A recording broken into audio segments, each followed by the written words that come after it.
जानकारी दे रहे हैं कि भारत में एक बार फिर से कोरोना का ये वायरस लगातार लौट रहा है।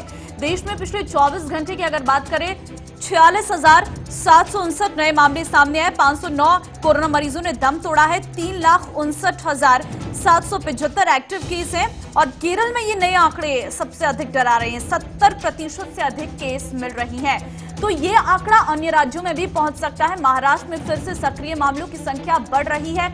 ऐसे में एक बार फिर से कोरोना का यह घातक वायरस वापस लौट रहा है। संक्रमितों की संख्या में इजाफा हो रहा है, जो कुछ समय पहले 20 से 15 के बीच में आंकड़े अटक चुके थे। आज वो फिर से 40 से 50 हजार पहुंच रही हैं और ये आंकड़े जब बढ़ रही हैं तो ये आंकड़े 1 लाख पहुंचने में भी देरी नहीं करेंगे। डॉक्टर सिद्धार्थ सोनकर मौलाना आजाद हॉस्पिटल से इस वक्त सीधे मेरे साथ जुड़ चुके हैं। सर, बहुत स्वागत है आपका। सिद्धार्थ जी, अब जब ये कोरोना के आंकड़े बढ़ रहे हैं, क्या माने, क्या वजह है इसके पीछे? खासकर केरल में संक्रमितों का आंकड़ा बहुत तेजी के साथ बढ़ रहा है। देखिए ममता जी, देखिए जो संक्रमण के आंकड़े बढ़ रहे हैं ये पहले से प्रेडिक्टेड थे और जैसा कि पहले भी पॉलिसी मेकर्स और एक्सपर्ट्स बताते चल रहे थे, वार्न करते चल रहे थे कि ये जो सितंबर का जब स्टार्ट होगा या जो सितंबर के सेकेंड वीक शुरू होगा और अक्टूबर के सेकेंड वीक या थर्ड वीक तक थर्ड वेव की पीक रहेगी। तो उस तरीके से जो एप्रोप्रिएट बिहेवियर के लेकर जो अपील की जा रही थी उस पर भी कहीं न कहीं थोड़ी सी बेपरवाही बरती गई है। उसके अलावा जो वैक्सीनेशन ड्राइव का जो हमारा मैक्सिमम अचीव था टारगेट करने का, वो भी कहीं ना कहीं थोड़ा स्लो रहा है। तो बहुत सारे ऐसे फैक्टर्स रहे हैं और ये जो थर्ड वेव की जो प्रेडिक्शन है उसके अकॉर्डिंगली केस अब बढ़ना शुरू हो रहे हैं। तो ये पहले से ये इन तैयारियों को लेकर आगाह किया जा चुका था और सिस्टम भी इस चीजों को लेकर पहले से जागरूक थी और उनको ये पता था कि इस टाइम पे चीजें केसेस बढ़ने शुरू हो जाएंगे।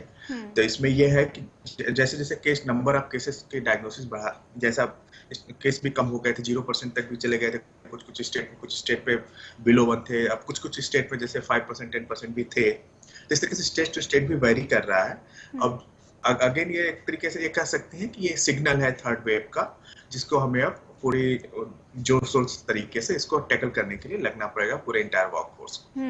लेकिन अगर गवर्नमेंट की बात करें तो उनकी तरफ से कहा जा रहा है, स्वास्थ्य मंत्रालय की तरफ से, कि वैक्सीनेशन उस स्तर पर हो रहा है जिस स्तर पर उम्मीद भी नहीं थी। तो क्या आपको लग रहा है कि वैक्सीनेशन का लेवल इंक्रीज हुआ है? और अगर हुआ है तो फिर ये आंकड़ों का बढ़ना, क्या वैक्सीनेशन के बाद भी इस कदर अगर आंकड़े बढ़ेंगे तो ये नुकसान होगा देश के लिए? क्योंकि तीसरी लहर अगर आएगी, दूसरी लहर में तो स्थितियां बहुत खराब थी और तीसरी लहर तो और घातक बताई गई है वैज्ञानिकों ने।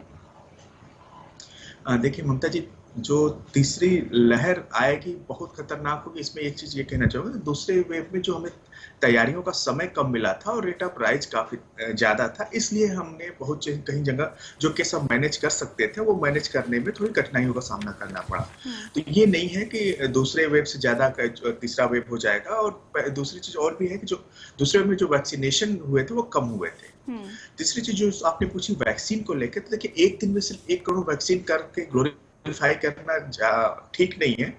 अगर वो आप सस्टेन कर पाते हैं कि प्रतिदिन आप 1 करोड़ लोगों को वैक्सीनेशन कर रहे हैं, तब तो एक अलग बात होगी। एक अचानक से एक दिन उभर कर आया और आपने 1 करोड़ लोगों को वैक्सीनेशन ड्राइव को अचीव कर लिया और उसको ग्लोरिफिकेशन में कन्वर्ट कर दिया, तो ये तरीका सही नहीं है।